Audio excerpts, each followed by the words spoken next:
The cabin beyond Black Creek rain hammered the roof so hard it sounded like fists.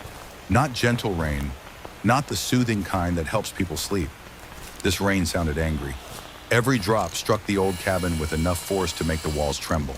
The wind screamed through the forest, bending pine trees until their branches scraped against one another like giant claws. Thunder rolled across the mountains, shaking the windows in their frames. Inside the cabin, 16-year-old Ethan sat near the fireplace, staring into the flames. The fire should have made him feel safe. Instead, it only made the darkness beyond the room seem deeper. His parents had gone into town hours ago for supplies. The roads had flooded unexpectedly, and they'd called to say they'd be staying overnight at a motel. "Just lock the doors and keep the fire going," his father had said. That had been 4 hours ago. Now the storm was worse than ever. The cabin stood completely alone in the woods. No neighbors, no streetlights, nothing but miles of trees, and Ethan was beginning to wish he wasn't alone. The first knock came at 11:17 p.m.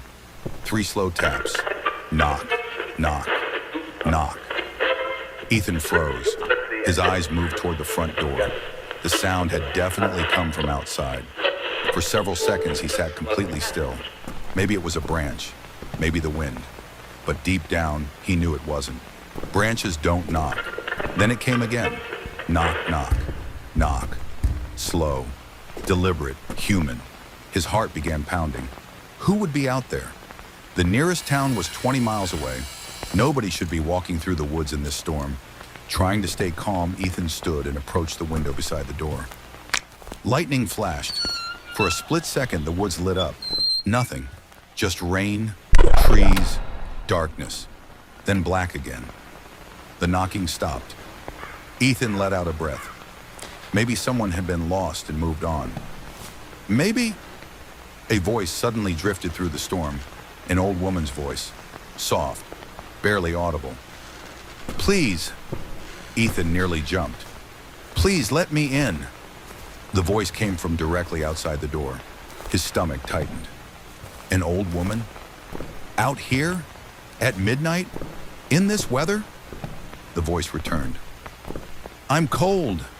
Another flash of lightning illuminated the porch, and Ethan saw her. An old woman stood in the rain. She wore a long gray dress soaked with water. White hair hung over her face. Her head was tilted downward, perfectly still. She wasn't shivering. She wasn't moving. She simply stood there, waiting. Ethan grabbed his phone. No signal. The storm had knocked out the towers. Great. Just great. He looked toward the door again. The woman hadn't moved, not even an inch. Something felt wrong, very wrong. If someone had been standing in freezing rain for 10 minutes, they'd move. They'd pace. They'd knock harder. They'd yell. This woman simply stood motionless. Another knock. Knock. Knock. Knock. Then the voice. "Please." Long pause. Ethan. His blood turned cold. She knew his name. Nobody should know his name. Nobody. Not out here. He stumbled backward. The woman slowly raised her head. Lightning flashed again, and Ethan saw her face. His stomach dropped. Her eyes were completely black. No whites, no pupils. Just darkness, like empty holes. Then the power went out. The cabin plunged into darkness. The fire became the only source of light. Shadows stretched across the walls. The wind howled outside. Ethan backed away from the windows. His hands trembled. This wasn't a lost traveler. This wasn't a normal person. The knocking began again, this time from the back of the cabin. Knock, knock, knock. Ethan spun around. The back door. Impossible. The woman had been on the porch. How could she suddenly be behind the cabin? He listened. Silence. Then another knock. Now from the side wall. Knock, knock, knock. The sound moved again, back to the front, then the roof, then the rear wall, circling the cabin, faster and faster, as though something was running around outside, something impossibly fast. The knocks came from every direction. Ethan covered his ears. The storm roared, the cabin creaked, and suddenly, everything stopped. No knocks, no voice, Nothing. Just rain. For several minutes, Ethan sat motionless. Then he heard something even worse. Footsteps. Above him. On the roof. Heavy footsteps. Slow. Crunch. Crunch. Crunch. Walking across the old wooden roof. The thing outside was no longer circling the cabin. It was standing on top of it. The footsteps moved directly overhead, then stopped. Directly above Ethan. Silence. A long silence. Then a scratching sound. Like fingernails dragging across wood. Slowly, deliberately. The scratching traveled across the ceiling. Ethan looked up. Tiny particles of dust drifted down. The scratching grew louder, deeper, as though something was digging through the roof itself. Suddenly, a loud crack. A section of wood split above him. A narrow hole appeared. Darkness stared down through it. Then a finger emerged. Long, gray, twisted. Far too long to belong to a human hand. Ethan screamed and ran. He locked himself in his bedroom. The storm raged outside. His breathing came in short gasps. The cabin groaned under the wind. Then he heard a voice. From the hallway, the voice of his mother. Ethan! His eyes widened. Impossible. His parents were in town. Ethan, honey, open the door. It sounded exactly like her. Exactly. Every detail. Every inflection. For a moment, he almost believed it. Then he remembered something. His mother always called him sweetheart. Never honey, never once. The voice continued. Ethan? A pause, then, I know you're in there. The voice changed, growing deeper, older, less human. The bedroom door handle slowly turned. Once, twice, 3 times, then stopped. Silence. Hours seemed to pass. The storm never weakened. At some point, Ethan must have fallen asleep from exhaustion, because when he opened his eyes, it was 3:41 a.m. The cabin was silent. No scratching, no footsteps, no voice, just rain. Carefully, he stepped into the hallway. Everything looked normal. The fire had nearly burned out. The front door remained locked. Nothing appeared broken.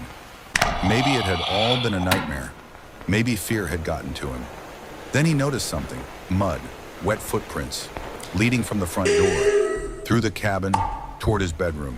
Not boot prints, not shoe prints, bare feet, and each footprint was enormous, at least twice the size of a normal human foot. His blood ran cold. The prints stopped directly outside his bedroom door, as if something had stood there, watching him sleep. Then lightning illuminated the room. For a brief moment, the cabin glowed white, and Ethan saw something reflected in the dark television screen. Someone standing behind him. He spun around. Nothing. Empty room. He looked back at the television. The reflection remained. The old woman, standing 10 feet away, smiling. A smile far too wide, far too many teeth. When he turned again, she was there. Actually there, inside the cabin. Rainwater dripped from her dress. Her black eyes stared directly into his, and she smiled wider. Ethan, she whispered. The lights suddenly returned. The room exploded with brightness. The woman vanished, gone, as if she had never existed. At dawn, Ethan's parents returned. They found him sitting by the fireplace, pale and shaking. When he told them everything, they didn't believe him, not at first. Then his father climbed onto the roof. A few moments later, he came down looking frightened. What is it? Ethan asked. His father didn't answer immediately. Finally, he said, there are footprints. Animal footprints? His father slowly shook his head. No. Then whose are they? His father's face turned white. They look human. A pause. But they're 6 feet long. The family moved away a month later. The cabin was abandoned. Years passed. The woods slowly reclaimed the property. The roof collapsed. The windows shattered. Nature swallowed it whole. Yet locals still avoid that part of the forest. Hunters claim they hear knocking during storms. 3 slow knocks. Always 3. Hikers sometimes report seeing an old woman standing among the trees when lightning flashes. Motionless. Watching. Waiting. And according to a few people who live nearby, if the rain is heavy enough and the wind is loud enough, a voice can sometimes be heard outside lonely houses deep in the woods. A soft voice, an old woman's voice, calling your name, asking to come inside. And those who answer the door are never seen again. Only muddy footprints remain, leading into the darkness of the woods and never coming back out.